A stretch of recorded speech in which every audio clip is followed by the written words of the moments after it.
Donc un petit point sur la notion de petit déjeuner, euh, qui est très controversée. Enfin, il y a beaucoup d'écoles différentes, on lit beaucoup de choses, mais on prend peu le temps d'écouter ce que le corps nous dit. Alors déjà, on va se baser sur le mot même petit déjeuner. Alors là, on est sur une séquence, une semaine où on parle beaucoup de jeûne. Si on dit petit déjeuner, ça doit interloquer. Déjeuner, ça veut dire je casse le jeûne. Quelle était la période de jeûne préalable? Donc la nuit. Quelle est la couleur de la première urine? Très foncée. On a la langue un peu chargée, la bouche pâteuse. Ce sont des signes de détoxination. Donc la nuit est faite pour détoxiner. Si on regarde sur les méridiens, le travail circadien des organes, le foie travaille entre 1 heure et 3 heures. On va regarder, on va voir que les organes d'élimination travaillent beaucoup la nuit. Donc c'est un fait que la nuit est faite pour détoxifier. On est en position allongée où le sang circule facilement. Toutes les activités conscientes sont stoppées, donc on est sur des processus subconscients, donc favorables à la détoxination. Et on est en hypoactivité métabolique, c'est-à-dire c'est vraiment l'élimination et le circuit onirique. Quand on va se lever, tout ce qu'on nous a toujours dit, c'est il faut que tu prennes des forces pour la journée. C'est le repas le plus important. Et puis il y a l'adage qui dit il faut manger comme un roi le matin, comme un prince le midi et comme un mendiant le soir. Donc ça c'est des choses qu'on retient, c'est rigolo. Est-ce que ça repose sur des fondements? Est-ce que c'est valable pour tous? Est-ce que c'est valable pour tous à tous les moments de la vie? Évidemment que ça serait trop simpliste et qu'il n'y a aucune recette qui peut être appliquée comme ça, surtout pas en santé et encore moins en diététique. Déjà quand on se lève, c'est de se dire est-ce que j'ai faim? Ça c'est la première question. Si j'ai faim, mon corps il a été au repos, admettons que j'ai mangé mon dernier repas à 19 heures la veille. Et je vais prendre mon petit déjeuner à 7 heures du matin. Donc ça fait 12 heures où j'ai pas mangé. 12 heures où le corps n'a pas travaillé au niveau de la digestion. Enfin, il a travaillé peut-être, c'est une digestion de 3 heures, il a travaillé peut-être jusqu'à 22 heures. Donc pendant 9 heures, il a été au repos, et le corps entier a été au repos. Donc le premier ingrédient va être capital, parce qu'on va relancer un processus de digestion. On a déjà évoqué la reprise alimentaire pendant le jeûne, qui était hyper importante. Et bien on est sur la même chose. C'est une journée nouvelle, c'est une séquence nouvelle, où il y a eu un jeûne. Premier aliment, c'est tout bête, hein, un verre d'eau. C'est-à-dire la chose la plus simple qui soit. C'est-à-dire que les reins ont beaucoup travaillé. D'ailleurs, le premier réflexe quand on se lève, c'est d'aller uriner. On leur redonne de l'outil pour aller travailler. La deuxième chose, on pourrait se dire, je pourrais continuer sur des liquides. Alors, qu'est-ce que je vais prendre? Alors, on va détailler, puisqu'on est en France et français, on va prendre le petit déjeuner français traditionnel, qui nous est envié par tous les touristes qui viennent chez nous. Donc, un petit café, éventuellement au lait, avec un petit sucre, plus une tartine de pain blanc, de la confiture, et intercalé entre les deux, du beurre. Ça, c'est le petit déjeuner classique avec un petit jus d'orange. Et dans le meilleur des cas, un petit fruit. Et puis, alors là, c'est en période d'euphorie, un petit croissant. Voilà. Ça, on est sur le. Alors, on va regarder qu'est-ce qui se passe avec tout ça. On va dire donc un café, un ingrédient, avec du lait, 2 ingrédients, du sucre blanc, 3 ingrédients, du pain, 4 ingrédients, du beurre, 5 ingrédients, la confiture, 6 ingrédients, et un jus de fruits, 7 ingrédients. Ça paraît basique. Et je parle pas de, on aurait pu mettre des muesli ou on monte plus, un muesli et des céréales avec du lait. Donc on a 7 ingrédients. On passe d'un moment où on n'a rien eu pendant 12 heures à mélanger 7 ingrédients. Est-ce qu'ils sont compatibles les uns avec les autres? Alors ces ingrédients, dans quel état ils se trouvent? Il n'y en a aucun qui est frais, c'est la première chose. Ils ont tous été transformés. Le café a été torréfié, moulu et longuement conservé. Le sucre a été raffiné. Le lait a été pasteurisé, écrémé, stérilisé. La confiture, le fruit a été cuit, compoté, mélangé avec du sucre raffiné, auquel on a rajouté de la pectine pour le gélifiant. Le pain, au départ le grain de blé en général, a été dépourvu de son enveloppe, raffiné, moulu, mélangé avec... j'ai oublié le sel, 8 ingrédients, parce qu'il y a du sel dans le pain. Donc on a mélangé avec de l'eau, du sel, du levain, qu'on a ensuite fait cuire à très haute température. Et enfin le beurre, c'est du lait de vache qui a été transformé. Donc il n'y a pas un aliment qui n'a pas été transformé au moins 2 ou 3 fois successivement. Et généralement de manière industrielle. Ça c'est le premier constat. Donc ça c'est déjà, il n'y a aucun aliment vivant, aucun aliment naturel qui arrive dans le corps. Sont-ils compatibles les uns avec les autres? Les amidons, tout ce qu'on appelle féculents, donc les amidons nécessitent entre 3 et 5 heures de digestion. Parce que ce sont des sucres dits complexes, et puis très fibreux et très sollicitants. On a vu qu'il fallait 300 molécules d'eau pour hydrolyser une molécule d'amidon. Ça, c'est un effort. Ensuite, à ces sucres complexes, je vais ajouter 2 autres types de sucres. Les sucres raffinés, plus les sucres cuits. Et je peux en rajouter même un troisième, le sucre du jus d'orange. Ça fait 4 sucres, donc là, sous forme de fructose. Il y a 4 sucres qui sont antagonistes, et dont la digestion et l'association va être très complexe, et très acidifiant. Mais on en aura un autre de sucre, le lactose. Donc là,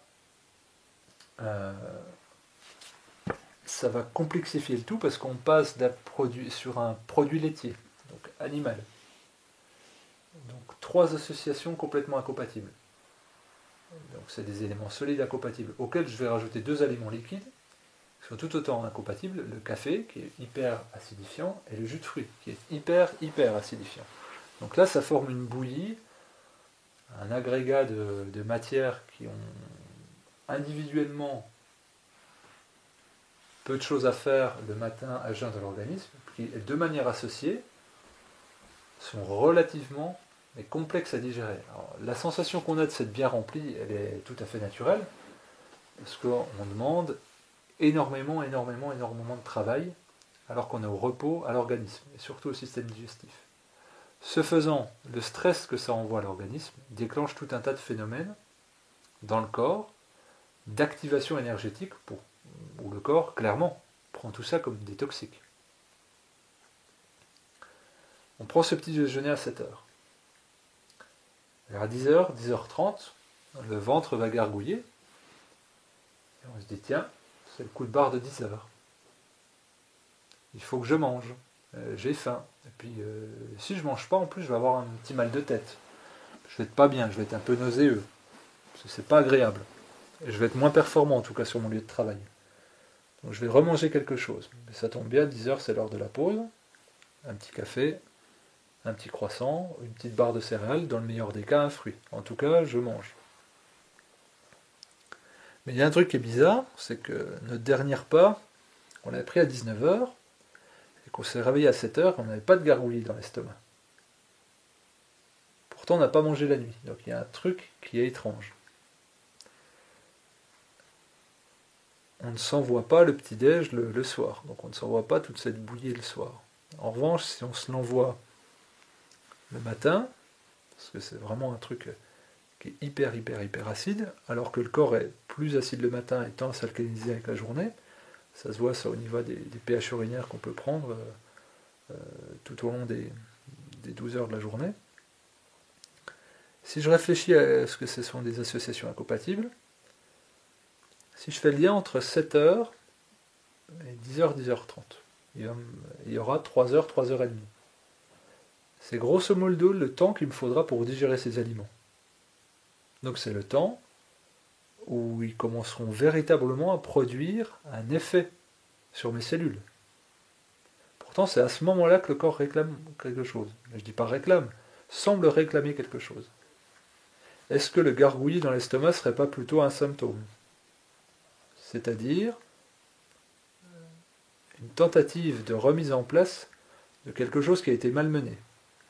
En d'autres termes, il y a tellement de sucs gastriques différents qui ont dû être produits au niveau de l'estomac, qu'une fois que l'estomac est vidé, eh ben c'est un peu merci patron, je vais pouvoir enfin faire le ménage et remettre tout ça en place. Sauf que nous, on l'interprète comme une demande de l'estomac. La faim n'est jamais dans l'estomac, absolument jamais dans l'estomac. La faim, ça se passe au niveau salivaire, suc salivaire. Et donc on rajoute quelque chose. Donc on a à peine fini la digestion du petit déjeuner qu'on réenclenche sur un repas. Donc il est 10h30.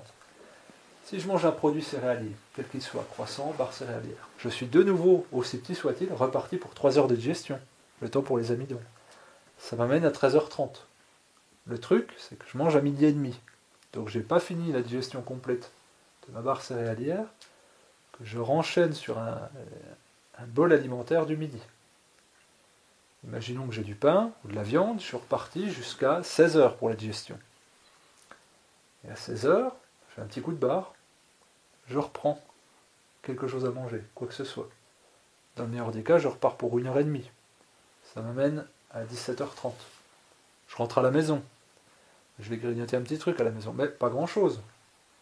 Je vais quand même regrignoter un petit truc. Je suis reparti pour 1h, 1h30 de digestion. Mon repas arrive à 19h. Donc je vais manger. Classiquement, ça va m'amener jusqu'à 22h. Et bien en réalité, de 7h du matin à 22h, je n'aurais fait que digérer. J'aurais fait dans ma tête 3 repas principaux, 2 petits encas, à 16h et à 10h, que je ne considérerais même pas comme des repas ni comme de l'alimentation, à tel point que je vais oublier que je l'aurais mangé, mais j'aurais quand même sollicité mon estomac toute la journée, de 7h à 22h. Et donc il y aura 9h seulement de la journée où je n'aurai rien eu dans l'estomac. Puisqu'à chaque fois j'aurais associé le travail de l'estomac à une sensation de faim que j'aurais répondu en mettant quelque chose. Alors évidemment, le petit déjeuner a un point de vue crucial, parce qu'il va déclencher toutes les réactions de l'estomac sur la journée. Parce que si je mange bien le matin, je ne mangerai pas à 10h, et j'aurai pas besoin de grignoter à 16h. Donc je ne serai plus que sur 3 repas, ce qui va être énorme, parce que j'aurai des laps de temps où je ne serai plus en digestion, mais je serai en réparation. C'est pour ça qu'après on est obligé d'aller faire des cures ou autre, parce que l'organisme n'a jamais le temps, si ce n'est la nuit, de gérer ça, mais en général on rogne sur notre temps de sommeil pour faire des choses, on se couche stressé, et on a une qualité de sommeil qui n'est pas optimale, avec un air qui n'est pas optimal. Alors la question, ça serait, quel petit déjeuner avoir? Évidemment, il n'y a pas de réponse magique, mais ce sera déjà un déjeuner qui est physiologique, c'est-à-dire respectueux quant au fait que ce soit le premier repas de la journée, et respectueux sur les associations alimentaires. Mais la toute première question qu'il faut se poser, c'est est-ce que j'ai faim le matin? Et il y a beaucoup de gens pour qui ce n'est pas le cas. Et il y a beaucoup de gens pour qui ce n'était pas le cas, et qu'on a forcé à manger le matin, ou lorsqu'ils étaient dans un milieu familial, ou quand ils étaient à l'armée, ou dans un internat. Mais eux, instinctivement, n'ont pas faim. Ou alors, quand ils mangeaient, justement, ils ne se sentaient pas bien, barbouillaient, vomissaient. Ça arrive très souvent. Alors, surtout quand ces gens-là, on leur propose des jus d'orange, des choses comme ça, pour qu'ils aient de l'énergie, entre guillemets. Ben, l'acidité du jus d'orange, ça provoque des réactions fortes. Et donc, la question vitale, c'est est-ce que j'ai faim? Vers quoi j'irai?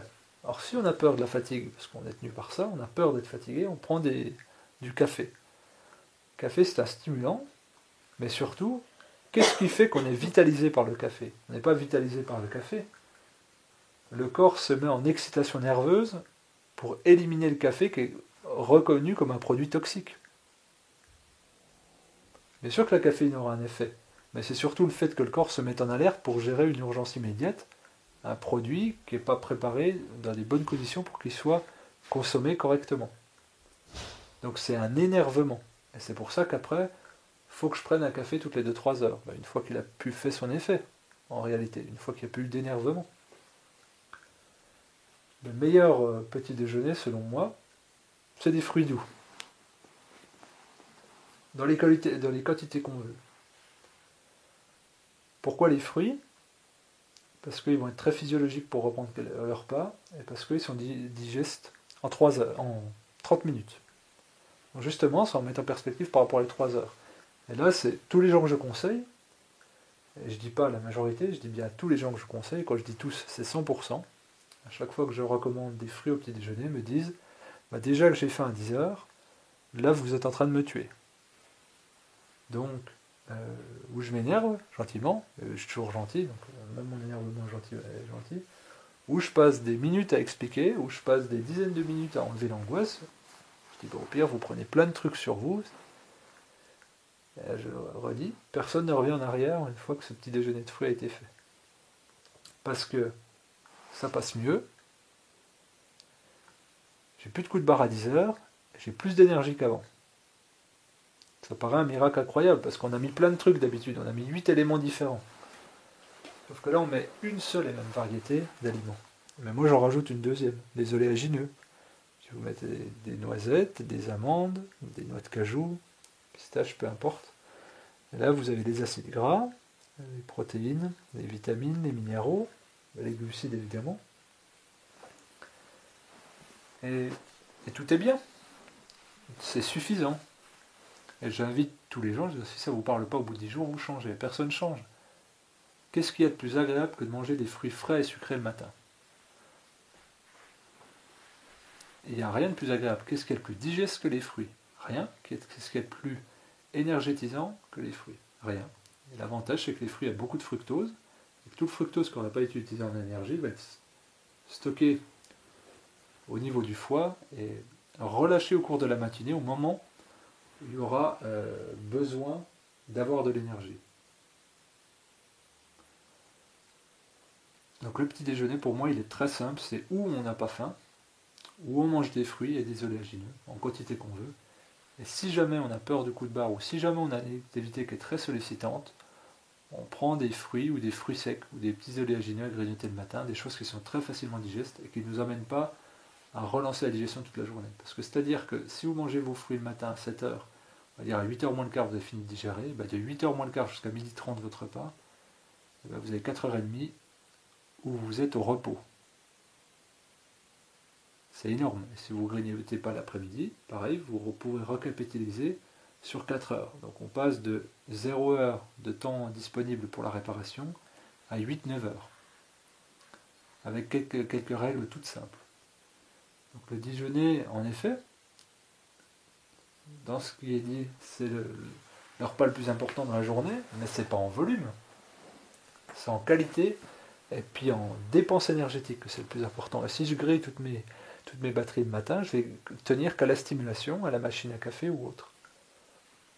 Donc un petit déjeuner bien mené, c'est un petit déjeuner qui est bien pensé au niveau de ses associations alimentaires, au niveau de l'équilibre acido-basique et au niveau de l'apport nutritionnel. Parce qu'évidemment que une confiture, c'est du fruit cuit où il ne reste plus rien, du sucre raffiné, il ne reste plus rien, du pain raffiné et surcuit, il ne reste plus rien, du beurre, il ne reste pas grand-chose si ce n'est les acides gras, et du jus de fruits du commerce, il n'y a plus de vitamines du tout. Donc c'est pas le déjeuner dit classique n'est absolument pas un pourvoyeur d'énergie, en aucune manière. Il est pourvoyeur de calories, pourvoyeur de stress qui va déclencher une réaction de l'organisme de stimulation.